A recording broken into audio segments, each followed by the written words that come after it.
Hoje, a gente vai mergulhar no livro Perseverança e na estrutura que ele propõe para a gente encarar os maiores desafios da vida. Sabe, como é que alguém consegue continuar quando tudo ao redor parece gritar para parar? É o que a gente vai descobrir. Essa frase de Samuel Johnson já diz tudo, né? Os grandes feitos são conseguidos não pela força, mas pela perseverança. A questão aqui não é força bruta, não é ser o mais forte. É ter a capacidade de continuar um passo de cada vez, dia após dia. É essa a verdadeira essência da coisa. E para entender o que é perseverança no seu limite, o livro nos apresenta a história inacreditável de Louis Zamperini. Tenta imaginar a cena. Um atleta jovem, lá nas Olimpíadas de Berlim em 36, com o mundo aos pés. Pouquíssimo tempo depois, ele é um aviador no meio da Segunda Guerra Mundial, lutando pela própria vida.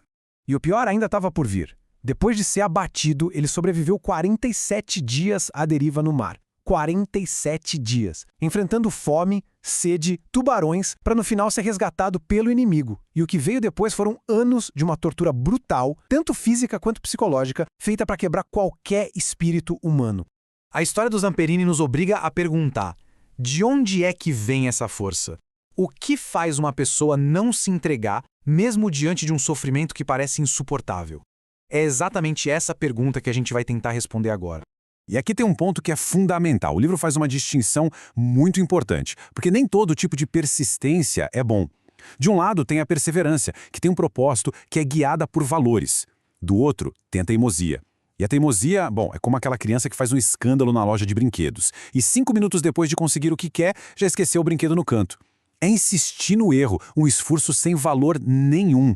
Então, a grande questão é: como é que se cultiva verdadeira perseverança? O livro propõe uma estrutura com base em 3 pilares. O primeiro é a crença, que é o nosso alicerce. O segundo é o pertencimento, ou seja, a força que vem da comunidade. E o terceiro é a conexão, a prática que nos sustenta no dia a dia. Vamos começar então pelo primeiro pilar, a crença. Essa é a base de tudo. É o nosso porquê. É aquele conjunto de ideias fundamentais que dá um motivo para a gente continuar, mesmo quando tudo parece não fazer sentido. No contexto da igreja primitiva, essa crença era chamada doutrina dos apóstolos. E não era uma ideia vaga, não. Era um ensinamento muito específico, muito concreto, focado na vida, nos ensinamentos e na obra de Cristo. Era o chão firme onde eles pisavam. E o núcleo dessa doutrina toda pode ser resumido em 3 pontos bem diretos: que Cristo morreu pelos nossos pecados, que ele foi sepultado e, o mais importante de tudo, que ele ressuscitou ao 3º dia.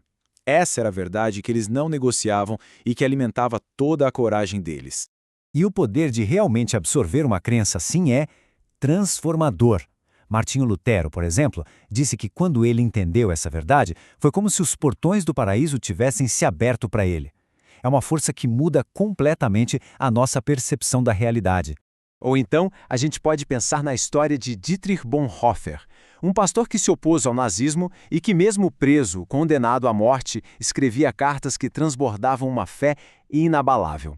Para ele, a crença era de fato mais forte que o medo da própria morte. E isso nos leva direto para o segundo pilar, o pertencimento. Porque a crença, por mais forte que seja, ganha uma força imensa quando é vivida em comunidade. A verdade é que a gente não foi feito para aguentar as coisas sozinho.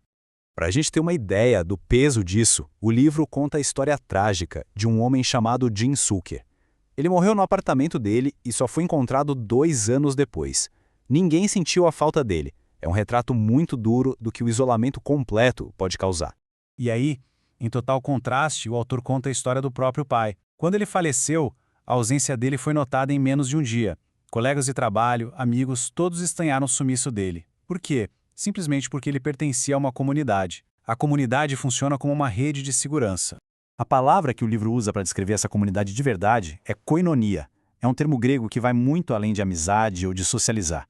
Significa uma vida compartilhada, uma comunhão tão profunda que as necessidades dos outros se tornam as nossas. Foi isso que levou a igreja primitiva a compartilhar tudo o que tinham, por exemplo. E chegamos ao terceiro e último pilar, a conexão. Se a crença é o porquê e o pertencimento é o com quem, a conexão é o como. É a prática que nos mantém ligados à fonte de toda essa força. E nesse caso, o livro fala especificamente da oração. Martinho Lutero, de novo, coloca isso de um jeito bem direto e sem rodeios. A oração não é um item opcional, um acessório. No contexto cristão, ela é apresentada como a atividade principal, a função central. É o negócio deles, como ele diz. Mas como fazer isso de um jeito que funcione?